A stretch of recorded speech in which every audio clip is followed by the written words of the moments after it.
Bienvenidos. No olviden suscribirse a este canal. En él podrán encontrar listas de reproducción de programación para niños, animación digital, efectos visuales, videojuegos en 2D, videojuegos en 3D, control de procesos industriales, control de escenarios, control de animatronics, pensamiento lógico, programación para Arduino, programación en Visual C#, álgebra superior, álgebra lineal, pero como para niños, facilísima, seguridad de redes, sistemas operativos, metodología de la investigación, configuración de computadoras y mucho más. Bienvenidos.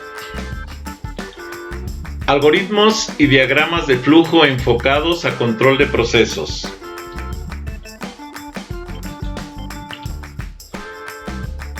Los algoritmos, concepto e importancia.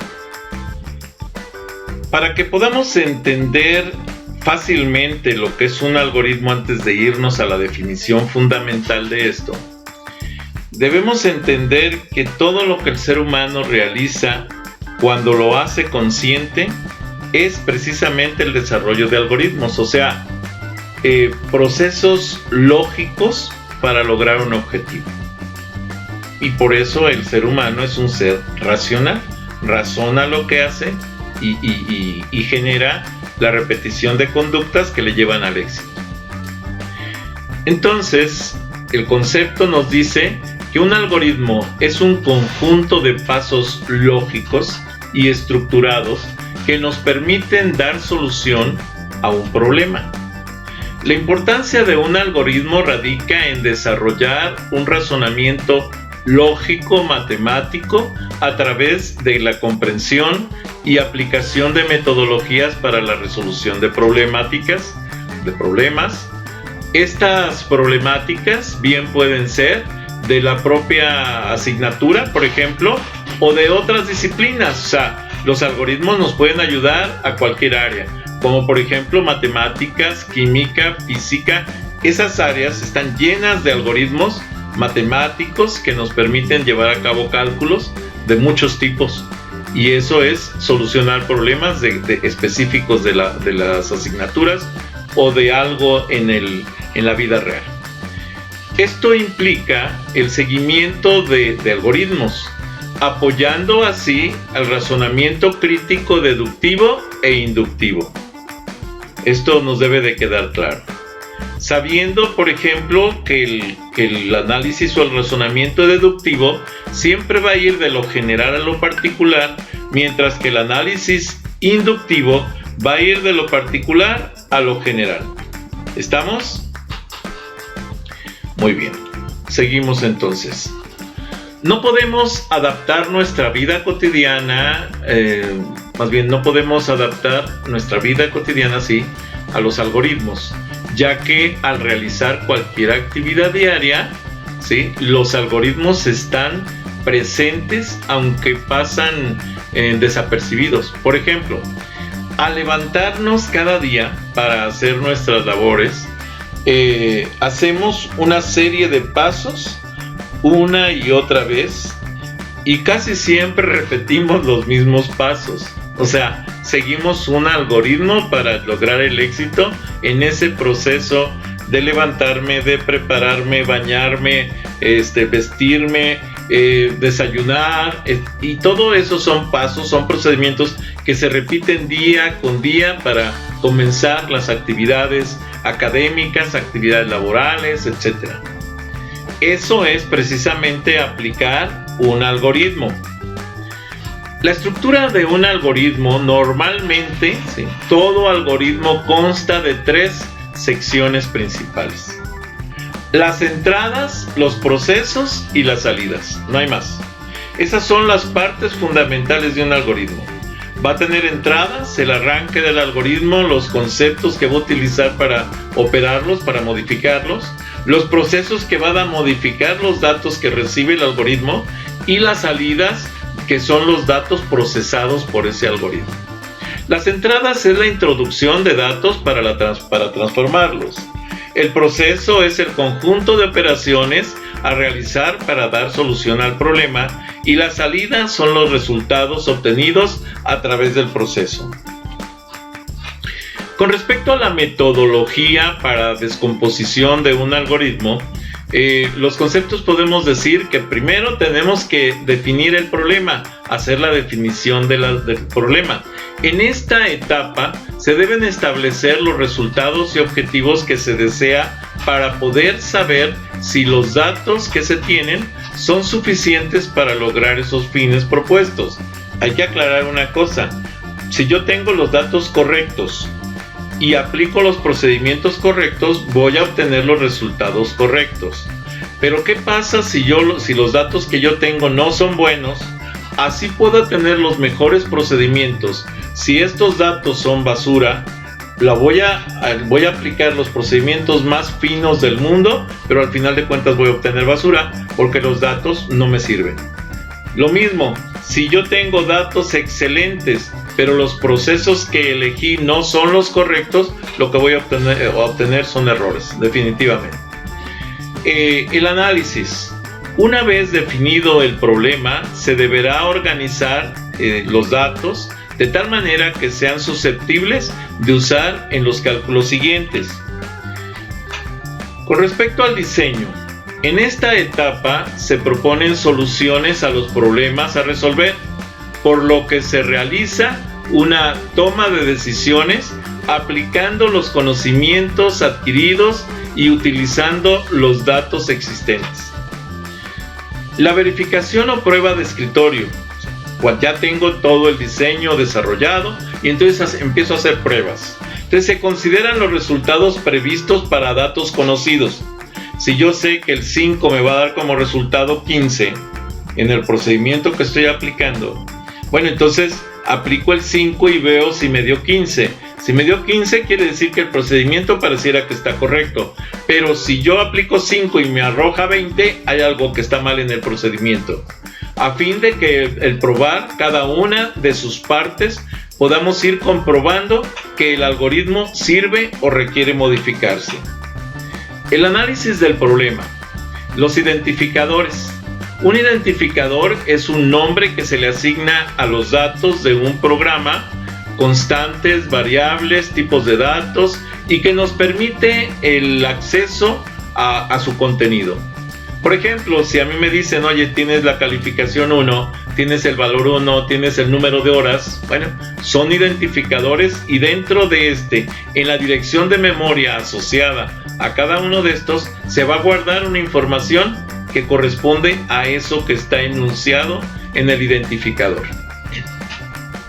¿Qué tipos de datos puedo utilizar para el desarrollo de los algoritmos? Bueno, es el valor que puede tomar una constante o variable. Por ejemplo, para representar los datos de un alumno como nombre, número de cuenta, calificación 1, calificación 2, etcétera, ¿sí? Entonces son identificadores que tengo que utilizar para poder meter esa información. Los tipos de datos más utilizados son, por ejemplo, los numéricos, que representan valores que pueden ser enteros o reales. El ejemplo tenemos en números enteros 250 o menos 5, etc. Son datos enteros. Los datos reales, que son aquellos que cuentan con punto decimal, ¿sí? Son lo que conocemos como números de punto flotante. El ejemplo es el valor de pi, 3.1416, o el menos 27.5, que son datos con punto decimal. La metodología para la descomposición de un algoritmo. De los tipos de datos, podemos encontrar también los datos lógicos. Solo pueden tener dos valores, verdadero o falso, y son el resultado de una comparación de magnitudes. El siguiente, el C, es el alfanumérico.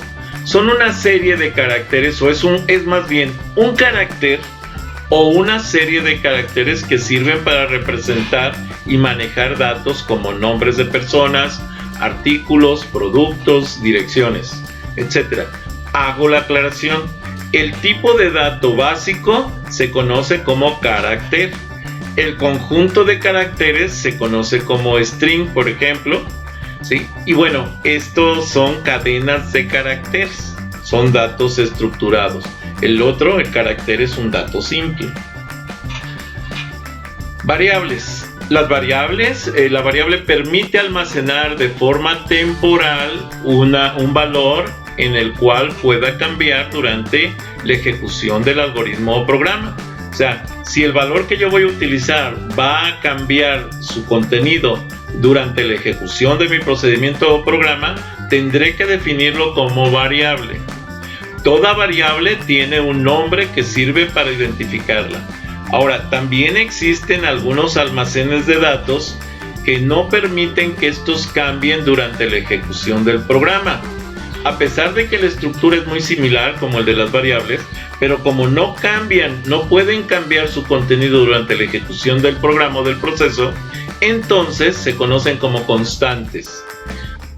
Un ejemplo aquí de lo que son las variables es la variable promedio va a ser igual a la variable calificación 1 más la variable calificación 2 más la variable calificación 3 entre 3, la suma de estas tres calificaciones entre 3, y eso me va a dar el promedio. Entonces las variables son promedio, calificación 1, calificación 2, calificación 3. Como el número 3, este número que tenemos aquí, no cambia nunca, siempre va a valer 3, entonces esto se puede decir que es una constante, y como es número, es una constante numérica. Constantes son datos numéricos o alfanuméricos que contienen un valor y que no cambia durante la ejecución del algoritmo o programa. El ejemplo es el promedio de calificaciones, calificación 1, calificación 2, calificación 3, entre 3. Entonces la constante en este caso es 3. El valor de pi, si supiéramos constante el valor de pi 3.1416, que esa es una aproximación, podemos tener muchas más cifras, pero vamos a suponer que esa es la aproximación y que la consideramos constante, o sea, siempre va a valer lo mismo. Entonces las constantes para estos dos casos, por un lado, para este caso del promedio, la constante numérica es 3. Para este caso de pi, la constante es 3.1416, o sea, el valor de pi. Operadores y expresiones. Las expresiones es un conjunto de constantes, variables, operadores, con lo que se realizan las operaciones y permite obtener un resultado. Ejemplo, el resultado es igual a A por paréntesis 2 por B más 5, se cierra paréntesis, entre C. En los paréntesis cambian el orden de ejecución. Quiere decir que primero se va a ejecutar todo lo que esté dentro de los paréntesis y después lo que está fuera. Y ojo, las operaciones se van a ir de izquierda a derecha. Primero esta operación cuando ya se tenga el resultado del paréntesis y luego esta. Ahora, hago la aclaración de que este símbolo significa asignación. Esta operación está siendo asignada a este resultado. Esta operación de aquí está siendo asignada a esta calificación, al cal final. Muy bien, este es un promedio de dos calificaciones, ¿sí? Y esto es un cálculo de 2 por B más 5 por A entre C. Y esto está asignándose a esta variable que se llama resultado. Con respecto a los operadores, es un símbolo que permite manipular los valores de variables y o constantes. Ejemplo, operadores matemáticos, ¿sí? Tenemos aquí este acento que nos permite identificar lo que son las potencias. También este mismo operador se puede representar como asterisco asterisco. En los diferentes lenguajes de programación, unos lo van a identificar así como potencia y otros así. Luego también tenemos este que representa la multiplicación, cuando está solito es multiplicación. Este que es la división, este que es la división entera y este que es el residuo de la división entera. Y tenemos la suma y la resta. Entonces aquí tenemos los operadores aritméticos principales. Los operadores con igual nivel de prioridad, porque aquí tenemos los niveles de prioridad que son 3 para este caso, se evaluarán de izquierda a derecha. Esto es, si tengo más y menos, se van a ir evaluando de izquierda a derecha. Si tengo el por, la diagonal, el div y el mod, ¿sí? Este es otro nivel jerárquico, ¿sí? de prioridad, y se van a evaluar también de izquierda a derecha, o sea, en el orden que aparezcan, primero el primero que aparezca a la izquierda y luego a la derecha, todos los que sean. Luego tenemos las potencias, ¿sí? Ok, entonces aquí es elevado a una potencia, elevado a una potencia. Si la potencia es entero, estamos hablando de que son potencias reales, normales. Pero si la potencia a la que se eleva es una fracción, entonces estamos hablando de raíces. El de más alta prioridad es la potencia, es la prioridad 1. El que sigue es la multiplicación, división, div y mod, que es la prioridad 2. Y la última prioridad, o sea la más baja, es el más y el menos, que es la prioridad 3. Con respecto al operador de asignación, este operador de asignación es el de más baja prioridad y representa el signo igual. Exactamente lo mismo. Sirve para recuperar o guardar los valores obtenidos al realizarse o ejecutarse una expresión. Con respecto a los operadores de relación, o sea, donde podemos comparar dos valores, pues tenemos uno de los más simples, el mayor que. O sea, lo que está a la izquierda es mayor que lo que está a la derecha. El menor que, lo que está a la izquierda es menor que lo que está a la derecha. El mayor igual que, lo que está a la izquierda es mayor igual que lo que está a la derecha. El menor igual que, lo que está a la izquierda es menor igual que lo que está a la derecha. El igual, que es el símbolo igual normal. Después viene la diferencia. Esto es el menor que, mayor que. Esto significa diferente de. Lo que está a la izquierda es diferente de lo que está a la derecha. Y este símbolo del signo de mediación, el igual que, significa no igual. O sea, lo que está a la izquierda no es igual que lo que está a la derecha. Son empleados para comparar dos o más valores. Su resultado produce valores como falso y verdadero y tienen el mismo nivel de prioridad, todos ellos. Así tenemos que los operadores lógicos nos van a generar tablas como estas que se conocen como tablas de verdad. De tal manera que tenemos aquí, por ejemplo, un operador lógico llamado AND. Esto quiere decir que solo cuando los dos son verdaderos, entonces el resultado es verdadero. Cualquiera de los dos que sea falso, y entonces el resultado es falso. Y si los dos son falsos, también el resultado es falso. Y lo vemos aquí. Solo cuando los dos son verdaderos, es verdadero. Cuando tenemos alguno que sea falso o los dos falsos, entonces es falso. Con respecto al OR, se conoce como O lógico. Este es el ilógico. Tiene que ver con la multiplicación. Este tiene que ver con la suma o resta. El OR nos lleva con la suma, de hecho. El OR nos lleva a que cuando hay alguno cierto, es cierto. Y si los dos son falsos, entonces es falso. Entonces, si vemos la tabla, cierto y cierto es cierto. Cierto y falso es cierto. Falso y cierto es cierto. Y falso es falso. Nada más. Y el otro operador es el NOT, que es la negación. Si el valor es cierto, entonces la negación es falsa. Y si el valor es falso, entonces la negación es cierta. Y aquí lo vemos. Si este toma el valor de cierto, este se hace falso. Si este toma el valor de falso, este se hace cierto. Son empleados para comparar dos valores, ¿sí? Y saber si es verdadero o falso la comparación. Su resultado produce valores como verdadero y falso. Los tres tienen el mismo nivel de prioridad también. Prioridad entre los operadores matemáticos, relacionales, ¿sí? Y lógicos. Y aquí tenemos otros que son los de asignación. Entonces, la prioridad más alta, matemáticos. Luego, relacionales. Luego, los lógicos.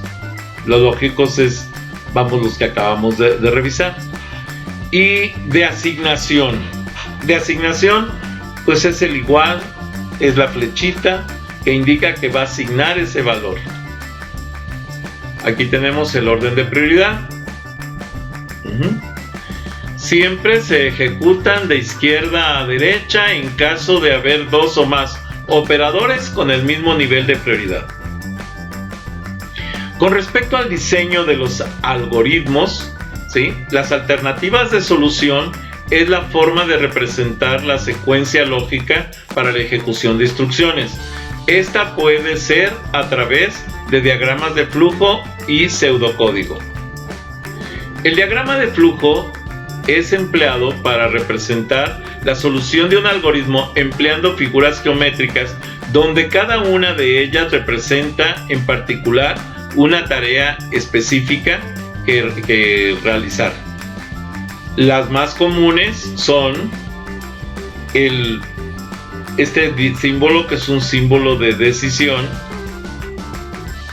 este símbolo, que es un símbolo de entrada de datos, este símbolo, que es un símbolo de proceso.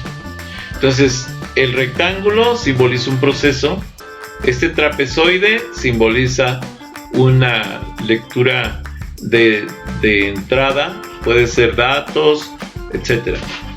Y este, que significa una decisión, su resultado de este tipo de símbolo es sí o no.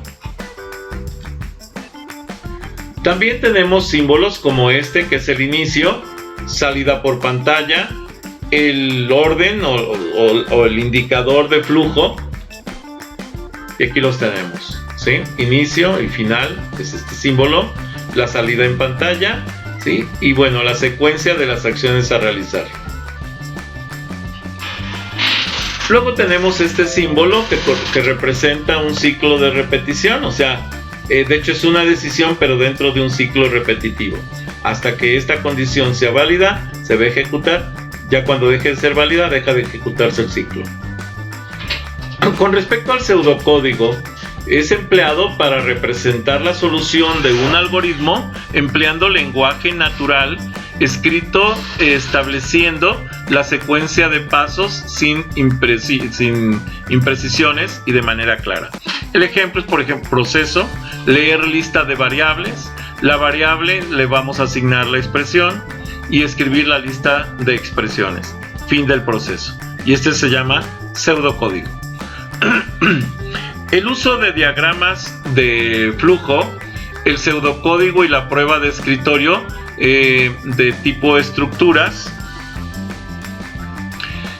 nos lleva precisamente a que, regresamos, implica escribir un paso tras otro donde el primero que se haya escrito es primero que se ejecutará, y esta forma de ejecución se llama ejecución en secuencia. Por eso son secuenciales, algoritmos secuenciales. Es el inicio, la acción 1, la acción 2, la acción 3, etcétera, hasta la acción n y final. Las secuencias, tenemos un ejemplo como pseudocódigo: inicio, leer 1, leer 2, suma igual a n1 más n2 y escribir suma. Final.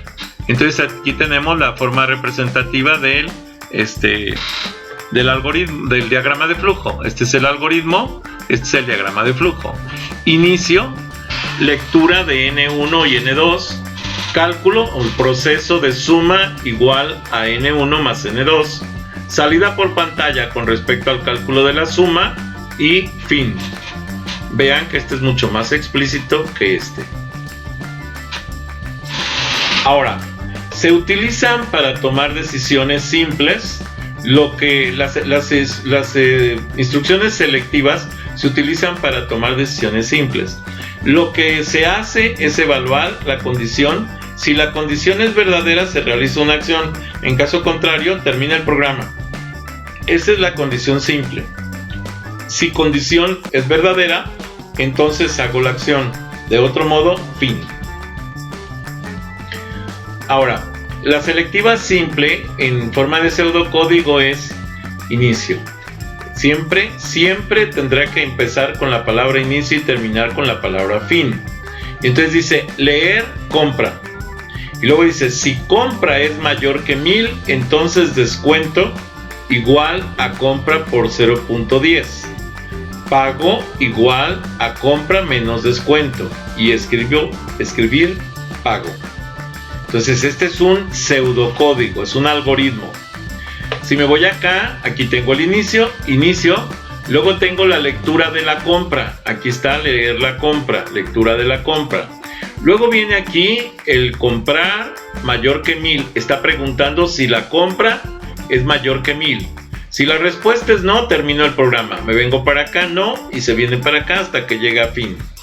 Si la respuesta es sí es mayor que 1000, entonces me vengo para acá y digo, mira, descuento, ¿sí? Que aquí lo tenemos, es compra por 0.10, no se alcanza a ver aquí.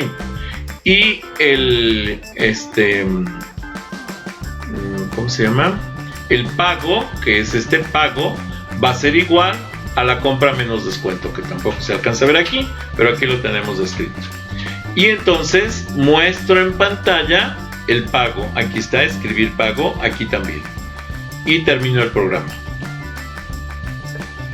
Con respecto a las selectivas dobles, luego de evaluar una condición, si ésta se cumple, entonces, es decir, si es verdadera, realiza una serie de acciones, y si esta es falsa, se realiza otra serie de acciones distintas a las primeras. Si se cumple la condición, entonces hace estas reacciones. Y si no se cumple, entonces llevas a cabo estas otras. Y por eso se llama decisión doble, porque tiene dos caminos. Este es el camino 1 y este es el camino 2. Bueno, con respecto a las selectivas dobles, tenemos este ejemplo. El pseudocódigo nos lleva a leer la edad, ya lo habíamos analizado. Si la edad es mayor o igual que 18, entonces escribimos mayor de edad. Y si no, escribimos menor de edad. Esto quiere decir que tenemos dos caminos. O escribo mayor de edad o escribo menor de edad. Son los dos caminos que me ofrece. Si se cumple la condición, voy por el camino 1. Y si no se cumple, entonces me voy por el camino 2. Y es justo lo que nos ofrece este diagrama de flujo. En donde me dice, oye, iniciamos el programa. Leemos la edad. Si la edad es mayor o igual que 18, sí, entonces me voy y escribo mayor de edad. Pero si la edad no es mayor o igual que 18, entonces quiere decir que es menor que 18, forzosamente por la propiedad de la tricotomía de los números. Recuerden que los números solo tienen una tricotomía. O son mayores, o son iguales, o son menores, no hay más. Y entonces aquí, si es mayor o igual que 18, es mayor de edad.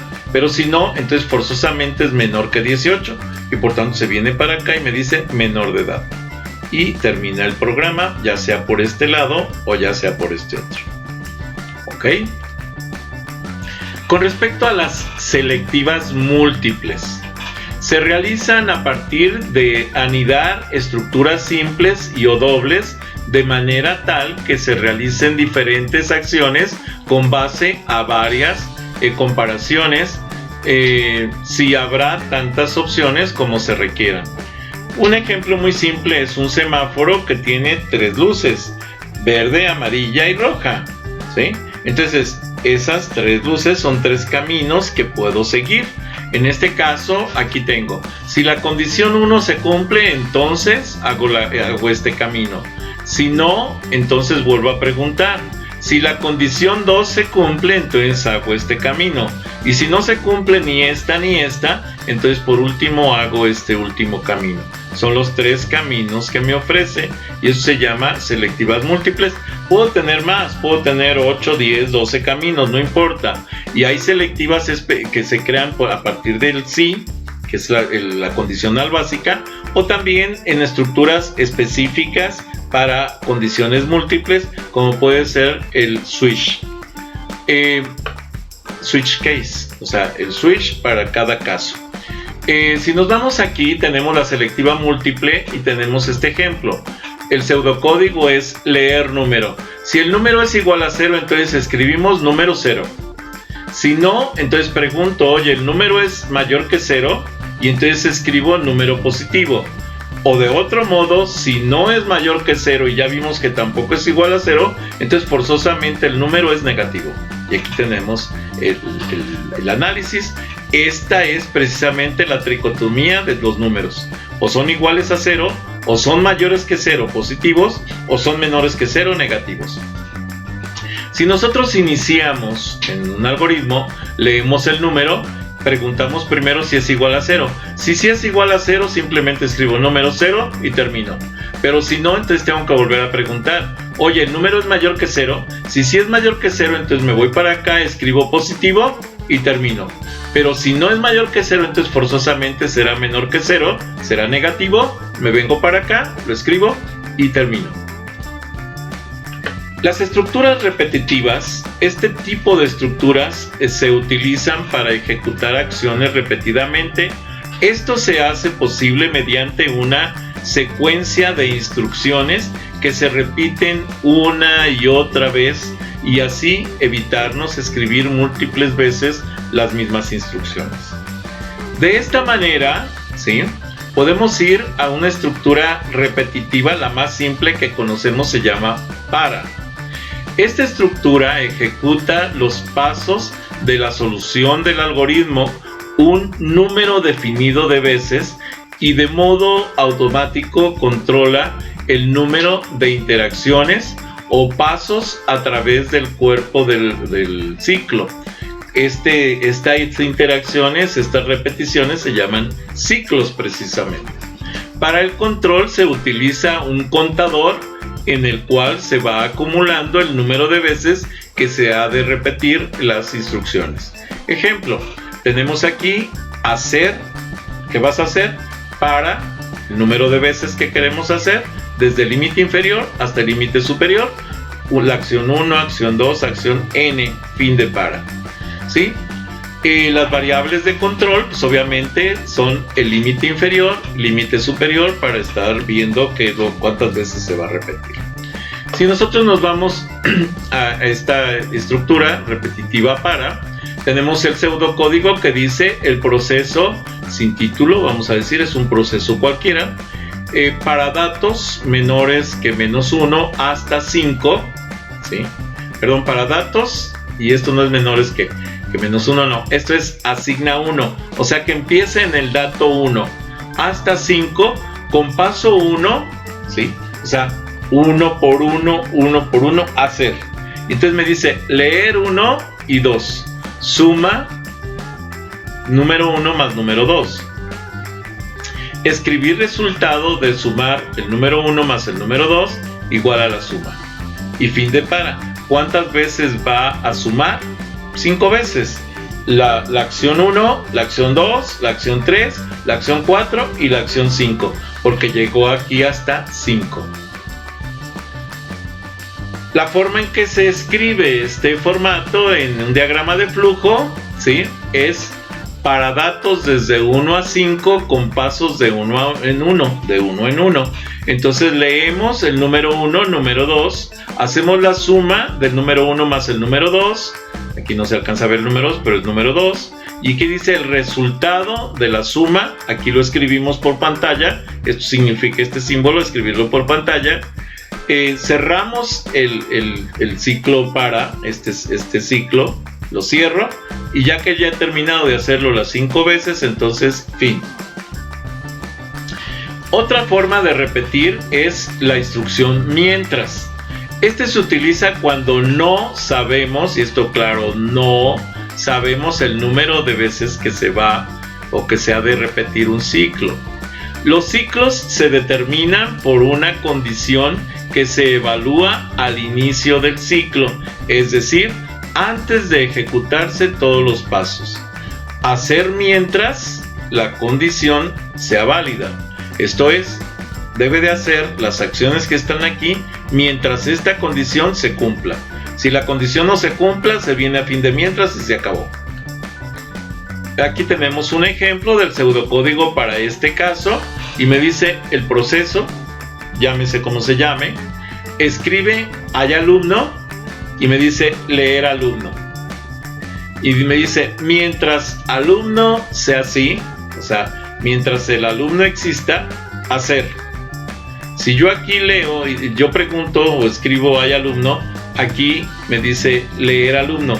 Pero ¿qué pasa si se acaba la lista de alumnos? Pues ya no hay alumno, y entonces aquí la respuesta sería no, ya no llega acá, se viene para acá y se termina.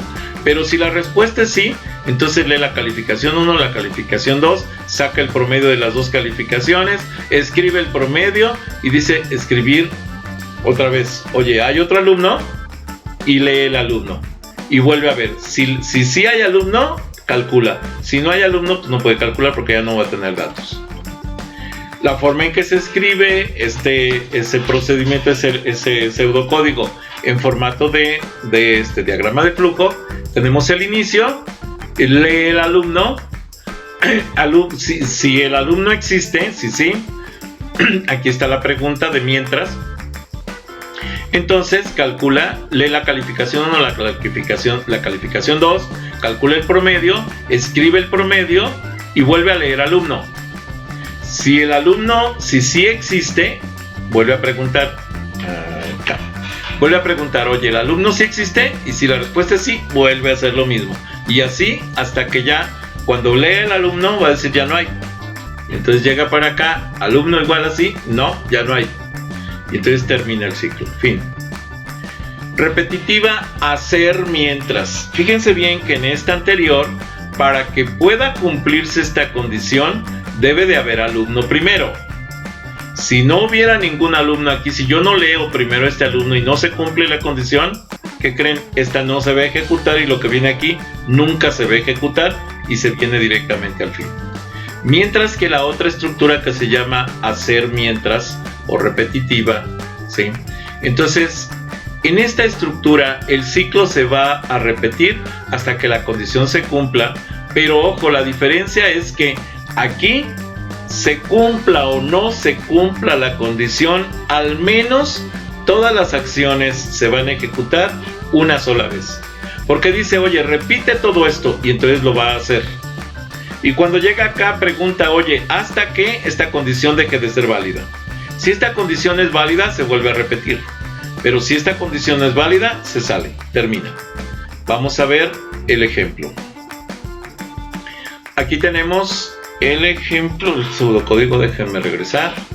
Sí, aquí tenemos el repetitiva hacer mientras, el pseudocódigo, y me dice, ojo, el pseudocódigo sin título, repetir. Leer, por ejemplo, el salario. El salario final va a ser igual al salario por 1.15. Escribir el salario con el aumento es salfín. Ahora, escribir hay otro empleado. Leer empleado. Si existe el empleado, entonces aquí evalúas. Pero si el empleado es no, o sea, ya no existe empleado, entonces terminas. Entonces vean, se va a ejecutar al menos una vez con el primer empleado. Ya después pregunta, oye, ¿hay más empleados o ya no? Si tú respondes que sí, vuelves a hacer este ciclo. Si respondes que no, te sales. El siguiente es precisamente el diagrama de flujo correspondiente, que nos lleva al inicio. Se lee el salario, se calcula el salario final como la multiplicación de 1.15 por el salario que se asignó. El salario con el aumento se escribe y se pregunta, oye, ¿hay otro empleado? Sí, y se lee el empleado. Si esta respuesta fuera sí, vuelvo a hacer el ciclo. Si la respuesta es no, me salgo. Y se acabó. Hasta aquí la presentación. Bien. Les pido de favor que, si no están suscritos, se suscriban a este canal. Que me den un like a los videos que les agraden. Que les den la campanita para que puedan avisarles cuando suba más videos. Y si es posible, que compartan este canal con sus redes sociales, con sus amigos, conocidos. Recuerden que pueden seguirme en Facebook, pueden seguirme en propio Facebook con las páginas Videoteca Valencia, TICS para principiantes, Twitter, Tumblr, Pinterest, Hi-Fi, LinkedIn. Los links de estas conexiones de estas redes sociales se los dejo en la descripción del video. Gracias por haber visto este video.